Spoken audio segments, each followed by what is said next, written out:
Hello guys, welcome to my channel Sukum study. आज हम आप लोगों के लिए लाए हैं एक महत्वपूर्ण टॉपिक जो वनडे एग्ज़ाम के लिए बहुत ही महत्वपूर्ण टॉपिक है। ये जितने भी कम्पिटिटिव एग्ज़ाम हैं, ओवरऑल कम्पिटिटिव एग्ज़ाम के लिए बहुत ही महत्वपूर्ण टॉपिक है ये भारत की मिट्टियाँ। तो चलिए शुरू करते हैं। हम लोग देखते हैं, अपन लोग देखेंगे पहला प्रश्न। तो हमारा पहला प्रश्न है कि भारतीय कृषि अनुसंधान परिषद के अनुसार कितने प्रकार की मिट्टियाँ पाई जाती है। तो ये कितने प्रकार की पाई जाती है, तो 8 प्रकार की मिट्टियाँ पाई जाती है। किसके द्वारा, ICAR के अनुसार 8 मिट्टियाँ पाई जाती है। तो इनका फुल फॉर्म क्या है, Indian council of agriculture research. ये इनके द्वारा 8 मिट्टियाँ हैं, इनके अनुसार है। तो हम लोग 8 मिट्टियों को जानेंगे कि कौन कौन सी 8 मिट्टियाँ होती है। एक होती, पहले होती है पर्वतीय मिट्टियाँ, जलोढ़ मिट्टी जो कि सबसे ज़्यादा पाया जाता है, 43% क्षेत्रफल में जलोढ़ मिट्टी ही पाई जाती है। तीसरा है काली मिट्टी। चौथा है, ये तीसरे नंबर पे पाया जाता है ये काली मिट्टी 15%। और दूसरा सबसे ज़्यादा पाया जाता है लाल मिट्टी जो 18% पाया जाता है। पाँचवा है लेटेराइट मिट्टी। छठा है मरुस्थलीय मिट्टी। सातवां है पील एवं दलदलीय मिट्टी। और आठवां है लवणीय एवं क्षारीय मिट्टी। ये 8 मिट्टी के प्रकार हैं। तो बढ़ते हैं हम, अपन लोग आगे बढ़ते हैं और आगे देखते हैं।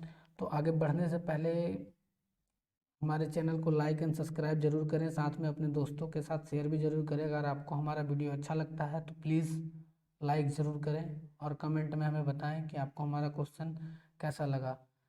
और अपन लोग लास्ट के 2-3 क्वेश्चंस का आंसर आपको हमारे कमेंट में लिखना है।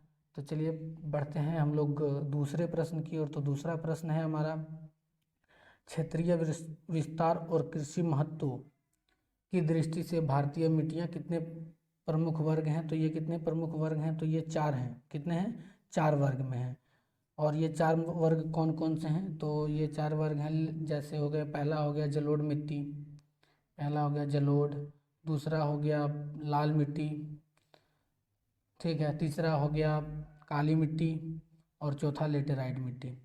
चौथा कौन हो गया, लेटेराइट मिट्टी।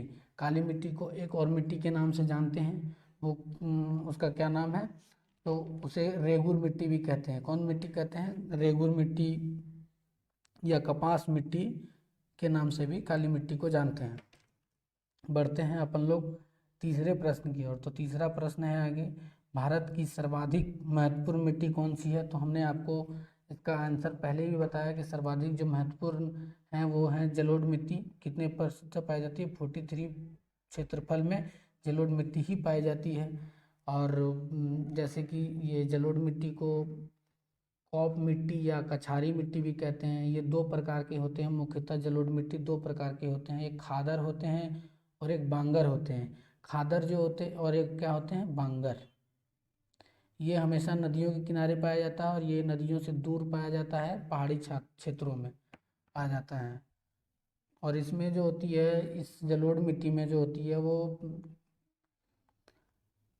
नाइट्रोजन और पोटेशियम और चूना पत्थर की यहाँ पे क्या पाई, मतलब नाइट्रोजन और फास्फोरस की कमी होती है इसमें। बढ़ते हैं अपन लोग चौथे प्रश्न की ओर। तो चौथा प्रश्न है हमारा, ये रहा कि भारत में कितनी कहाँ कौन सी मिट्टियाँ पाई जाती है। ये इनका मैप है, आप चाहे तो इसके स्क्रीनशॉट्स ले सकते हैं। बढ़ते हैं अपन लोग चौथे प्रश्न को देखते हैं। चौथा प्रश्न है हमारा कि भारत में सर्वाधिक क्षेत्र में किस प्रकार की मिट्टियाँ विस्तार में पाई जाती है। तो इसका राइट आंसर क्या होगा, तो जलोढ़ मिट्टी कितना पाया जाता है, तो 43% जलोढ़ मिट्टी पाया जाता है। और इस मिट्टी का एक मतलब जो खास पोटेशियम और चूना पत्थर इसमें पाया जाता है। क्या पाया जाता है, पोटेशियम और चूना पत्थर इसमें पाया जाता है। बढ़ते हैं अपन लोग पाँचवें प्रश्न की ओर। तो अपन लोग पाँचवा प्रश्न देखेंगे, क्षेत्रफल के आधार पर भारत की मिट्टी का सही अवरोही क्रम क्या है। तो क्या ये जलोढ़, काली, लाल, लेटराइट क्या है। तो सबसे पहले कौन सी मिट्टी थी, तो सबसे पहले जलोढ़ मिट्टी थी। दूसरी पे कौन थी, तो दूसरी पे हमारी लाल मिट्टी थी। और तीसरी पे कौन थी, तो तीसरी पे हमारी काली मिट्टी। और चौथे पे लेटराइट मिट्टी। ये इसका सही क्रम है, तो राइट आंसर इज बी। बढ़ते हैं अपन लोग छठे प्रश्न की ओर। तो छठे प्रश्न की ओर बढ़ने से ये छठा प्रश्न है हमारा। छठा प्रश्न क्या देख ले, भारत के विभिन्न क्षेत्रों के विभिन्न प्रकार की मिट्टियाँ पाई जाती है, इसका प्रमुख कारण क्या है? तो इसका प्रमुख कारण क्या है? तो इसका प्रमुख कारण है जलवायु संरचना और उच्च विविधता। बढ़ते हैं सातवें प्रश्न की ओर, और सातवां प्रश्न है हमारा कि तटीय मैदान और उत्तर मैदानों में उत्कृष्ट मृदा हैं। तो इसका राइट आंसर क्या होगा? तटीय मैदान और उत्तर मैदान में कौन सी वो मिट्टी पाई जाती है? तो ये पाई जाती है जलोढ़ मिट्टी। कौन सी मिट्टी पाई जाती है? जलोढ़ मिट्टी पाई जाती है। ये जलोढ़ मिट्टी जैसे महानदी हो गया, कावेरी, गोदावरी, कृष्णा और इन सभी के डेल्टाओं पे ये मिट्टी पाई जाती है जलोढ़ मिट्टी। उत्तर भारत के सतलज मैदान से लेकर पूर्वी ब्रह्मपुत्र के मैदान तक ये मिट्टी पाई जाती है। अब बढ़ते हैं अपन लोग आठवें प्रश्न की ओर। तो हमारा आठवां प्रश्न है, नवीन जलोढ़ मिट्टी को अन्य किस नाम से जानते हैं? तो अन्य किस नाम से जानते हैं नवीन जलोढ़ मिट्टी को? तो इसका राइट आंसर क्या होगा? तो राइट आंसर इज खादर। खादर के नाम से जानते हैं इसे। ये नवीन जलोढ़ मिट्टी को खादर के नाम से जानते हैं। जलोढ़ मिट्टी के दो प्रकार होते हैं, हमने पहले भी बताया था। ये खादर होते हैं और एक होते हैं बांगर। खादर जो होते हैं नदियों के पास पाया जाता है, और बांगर जो होते हैं वो नदियों के दूर पाया जाता है। नदियों के दूर थोड़े ऊंचे क्षेत्रों में पाया जाता है। इससे कंकड़ प्राप्त होते हैं। कंकड़ जो प्राप्त होते हैं, जैसे कंकड़ीली जो मिट्टी होती है वो बांगर होती है। और जो नदियों के पास पाया जाता है ये सर्वाधिक उपजाऊ मिट्टी होती है। कौन सी? तो खादर जो मिट्टी होती है वो सर्वाधिक उपजाऊ होती है। चलिए बढ़ते हैं हम लोग 9वें प्रश्न की ओर। तो 9वां प्रश्न है, पुरानी जलोढ़ मिट्टी को किस अन्य नाम से जाना जाता है? तो ये किस नाम से जाना जाता है? तो इसका राइट आंसर इज बांगर। बांगर के नाम से जाना जाता है। ये कहाँ पाया जाता है? तो नदियों से दूर पाया जाता है, ऊंचे पर्वतों पे पाया जाता है, ऊंचे ऊंचे जो क्षेत्र होते हैं उस पे पाया जाता है। बढ़ते हैं अपन लोग 10वें प्रश्न की ओर। तो 10वां प्रश्न है हमारा,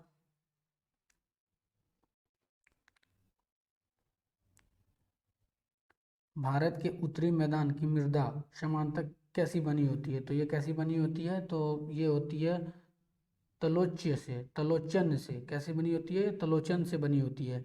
बढ़ते हैं अपन लोग 11वें प्रश्न की ओर। तो 11वां प्रश्न है कि गंगा के जलोढ़ मिट्टी की भूमि के सतह से नीचे लगभग कितना लगभग होता है? तो जो गंगा नदी में जो मिट्टी जलोढ़ मिट्टी पाई जाती है वो भूमि सतह से कितने नीचे होता है? तो ये 600 मीटर नीचे होता है। कितना मीटर नीचे होता है? तो उसका राइट आंसर इज 600 मीटर नीचे होता है। बढ़ते हैं अपन लोग 12वें प्रश्न की ओर। गंगा मैदान की पुरानी कराची मिट्टी कहलाती है, क्या कहलाती है? तो इसका राइट आंसर क्या होगा? इसका राइट आंसर इज बांगर। क्या कहलाती है? बांगर कहलाती है। हमने आपको पहले भी बताया कि जो पुरानी मिट्टी होती है उसे बांगर कहते हैं। और बांगर कौन सी मिट्टी है? तो ये जलोढ़ मिट्टी है। और ये थोड़ा मतलब गंगा के पुरानी जो छोटे छोटे ऊंचे क्षेत्र हैं उस पे ये मिट्टी पाई जाती है।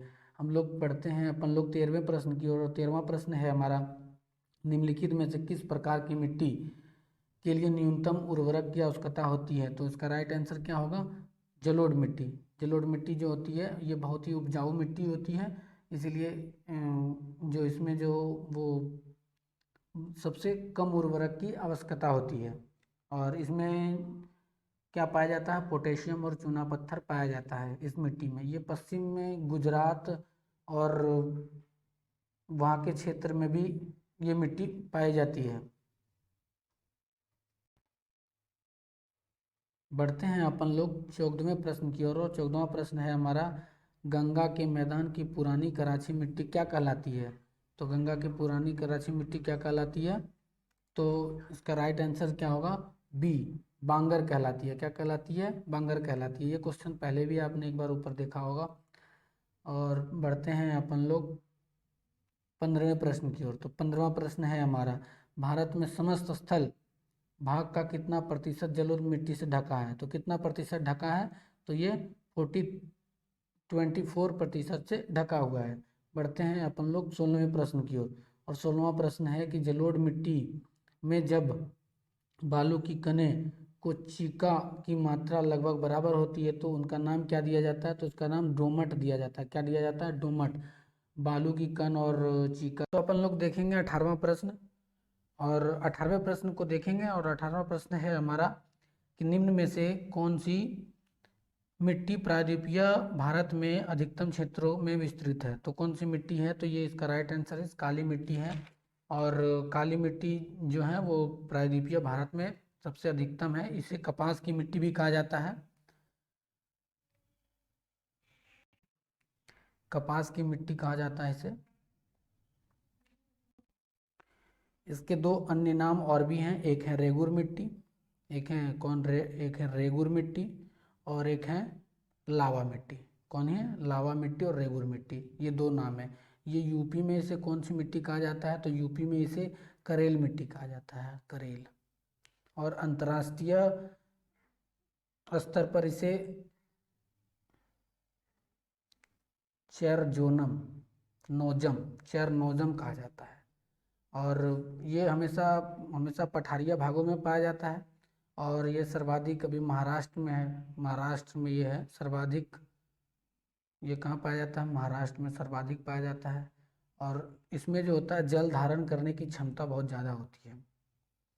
और जल धारण क्षमता के कारण ये ज़्यादा जल ग्रहण करता है, तो इसकी जो मिट्टी होती है वो पूरा चिकना हो जाता है, जिसके कारण क्या होता है कि ये मतलब इसीलिए इसको क्या कहा जाता है? स्वतः जोताई मिट्टी कहा जाता है। तो स्वतः जोताई मिट्टी किसको कहा जाता है? तो काली मिट्टी को कहा जाता है।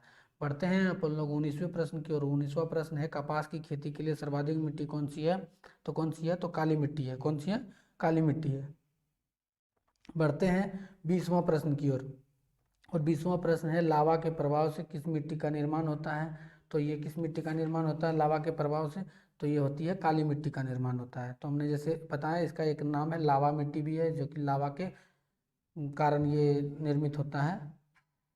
हम लोग बढ़ते हैं अपन लोग 21वें प्रश्न की ओर। और 21वां प्रश्न है कि काली मिट्टी का विस्तार जो है पाया जाता है, कहाँ पाया जाता है? तो ये महाराष्ट्र में पाया जाता है। अभी हमने बताया कि महाराष्ट्र में सबसे ज़्यादा पाया जाता है काली मिट्टी का विस्तार। और प्रमुख जो है कि ये इन सभी क्षेत्रों में काली मिट्टी पाई जाती है, लेकिन सबसे ज़्यादा महाराष्ट्र में पाई जाती है। तो इसका राइट आंसर आप डी ही लगाएं। अगर आप कभी भी ऐसा क्वेश्चन आपके एग्ज़ाम में अगर पूछा जाता है तो आप हमेशा इन तीनों को टिक लगाएं, इनमें से सभी इसका सही उत्तर है।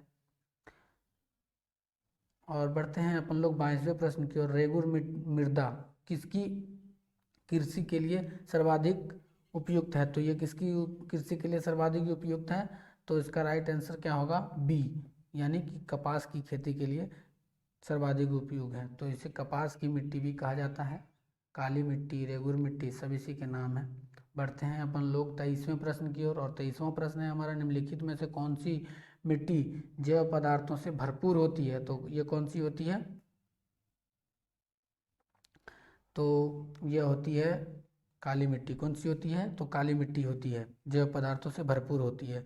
अपन लोग बढ़ते हैं 24वें प्रश्न की ओर। और 24वां प्रश्न है कि काली मिट्टी के संबंध में कौन सा कथन जो है असत्य है? क्या काली मिट्टी कपास की वृद्धि के लिए आदर्श होती है, या इसमें आर्द्रता से को अधिक समय तक धारण करने की क्षमता होती है, सूखने पर काली मिट्टी की दरारें पड़ जाती है? ये सभी सही हैं। बाकी इसकी जुताई अधिक करनी पड़ती है, ये गलत है। इसकी जुताई नहीं करनी पड़ती है, बल्कि काली मिट्टी को क्या कहा जाता है? स्वतः जुताई वाली मिट्टी कहा जाता है। किसे कहा जाता है? तो काली मिट्टी को कहा जाता है। हम लोग बढ़ते हैं 25वें प्रश्न की ओर। और 25वां प्रश्न है हमारा भारत में निम्नलिखित मृदाओं में से कौन सी बोसाल्ट लावा के अपक्षय के कारण निर्मित होती है? तो ये कौन सी होती है? तो ये होती है रेगुर मिट्टी, यानी काली मिट्टी। बढ़ते हैं अपन लोग 26वें प्रश्न की ओर। और 26वां प्रश्न है हमारा कि किस मिट्टी के कृषि के सिंचाई में आवश्यकता नहीं होती है? सिंचाई की आवश्यकता नहीं होती है किस मिट्टी में? तो ये होता है इसका काली मिट्टी में, जो कि इसमें क्या होता है कि पानी को सोखने या अवधारणा करने की क्षमता इस मिट्टी में ज़्यादा होती है, जिसके कारण ये मिट्टी पानी सूख के पूरा चिकना हो जाता है, चिपचिपा हो जाता है। उसके बाद सूखने के बाद फट जाती है ये मिट्टी। बढ़ते हैं अपन लोग 27वां प्रश्न देखते हैं। और 27वां प्रश्न है कि भारत में काली कपासी मिट्टी को किस स्थानीय नाम से जाना जाता है। तो इसे किस स्थानीय नाम से जाना जाता है, तो इसका राइट आंसर डी। बढ़ते हैं अपन लोग 28वें प्रश्न की ओर। और 28वां प्रश्न, निम्नलिखित में से किस मिट्टी के बारे में यह कहा जाता है कि ये स्वतः जुताई होती है। तो ये कौन सी मिट्टी है, काली मिट्टी, हमने पहले भी बताया था। बढ़ते हैं अपन लोग 29वें प्रश्न की ओर। 29वां प्रश्न है कि भारत में लाल मिट्टी सर्वाधिक विस्तार कहाँ पे है। तो लाल मिट्टी का सर्वाधिक विस्तार कहाँ पे है, तो इसका right answer is Andhra Pradesh और तमिलनाडु में है। तो लाल मिट्टी का सर्वाधिक विस्तार है। और लाल मिट्टी को किस नाम से जाना जाता है, तो ये लाल मिट्टी को लाल मिट्टी के ही नाम से जाना जाता है, इसका कोई दूसरा नाम नहीं है। और ये 18%, यानी कि ये सबसे ज़्यादा दूसरा सबसे ज़्यादा पाए जाने वाला मिट्टी है। और इसमें लोहे के ऑक्साइड के कारण इसकी लोहे इस इसमें लोहे के ऑक्साइड के कारण इसे लाल, इसका रंग जो होता है वो लाल हो जाता है, इसीलिए इसे लाल मिट्टी कहा जाता है। ये हमेशा कर्नाटक, महाराष्ट्र, तमिलनाडु ऐसे क्षेत्रों में, अधिकतर पूर्वी पठारीय भागों में ये पाया जाता है। और इसमें नाइट्रोजन, फास्फोरस और ह्यूमस की कमी पाई जाती है। क्या कमी पाई जाती है, ये नाइट्रोजन, फास्फोरस और ह्यूमस, ये ऐसी तीन चीज़ें हैं जो हमारे भारत की मिट्टियों में हमेशा कम पाया जाता है। चाहे कोई भी मिट्टियाँ ले लें आप, ये तीनों चीज़ें कम पाई जाती है। ये कम वर्षा वाले क्षेत्रों वाली मिट्टी है। कौन सी है, तो लाल मिट्टी कम वर्षा वाले क्षेत्र की मिट्टी है। और ये कम उपजाऊ होती है, इसमें मोटे अनाज होते हैं, जैसे ज्वार हो गए और बाजरा हो गया, ये सब इसमें पाया जाता है। तो बढ़ते हैं अपन लोग 30वें प्रश्न की ओर। तो 30वां प्रश्न है हमारा, प्रायद्वीपीय भारत में क्षेत्रीय मृदा में निम्नलिखित में से कौन सा है। तो कौन सा है, तो इसका राइट आंसर इज बी, लाल एवं पीली मृदा है। तो बढ़ते हैं अपन लोग अगले प्रश्न की ओर। तो अगला प्रश्न है हमारा, धान की खेती के लिए सर्वाधिक आदर्श मृदा कौन सी है। तो क्या ये लेटेराइट है, या ये लाल मिट्टी है, या ये जलोढ़ मिट्टी है, या काली मिट्टी है। तो इसका आंसर आप हमें कमेंट में बताएं कि इसका राइट आंसर क्या होगा। बढ़ते हैं अपन लोग 32वें प्रश्न की ओर। और 32वां प्रश्न है, निम्नलिखित में से किस राज्य में लेटेराइट मिट्टी पाई जाती है। तो किस राज्य में लेटेराइट मिट्टी पाई जाती है, तो राइट आंसर इज सी। किस में पाई जाती है, केरल में। केरल में लेटेराइट मिट्टी पाई जाती है, इधर ही लेटेराइट मिट्टी पाई जाती है केरल में। और किस लिए, तो यहाँ पे बढ़ते हैं अपन लोग 33वें प्रश्न की ओर। और 33वां प्रश्न है, मृदा अपरदन को रोका जा सकता है किसके कारण। तो वन रोपण से मृदा अपरदन जो हो रही है उसे रोका जा सकता है। ऐसे वन, जो हम लोग वृक्षारोपण जानते हैं, वृक्षारोपण एक बहुत ही अच्छी चीज़ है। वृक्ष वृक्ष के कारण ही पूरे जीवन का, हमारे जो जीवन का संतुलन बना हुआ है। और आई थिंक अगर हम लोग एक वृक्ष लगाएं तो हमारे पर्यावरण के लिए बहुत अच्छा होगा और एक बहुत पॉजिटिव सोच जाएगी लोगों में। तो अपन लोग आज यहीं तक करते हैं। और ये दो प्रश्न जो हैं, रेगुर मिट्टी का दूसरा नाम क्या है और ये रेगुर मिट्टी सबसे ज़्यादा कहाँ पाया जाता है, इन तीन हम आपसे तीन प्रश्नों का जवाब कमेंट में चाहते हैं। और आप हमें ज़रूर कमेंट करके बताएं इन तीन प्रश्नों का राइट आंसर क्या होगा। और साथ में हमें ये भी बताएं कि आपको हमारा ये टॉपिक वाली वीडियोस कैसा लगा और हमारे प्रश्न कैसे लगे। और थैंक्स फॉर वॉचिंग।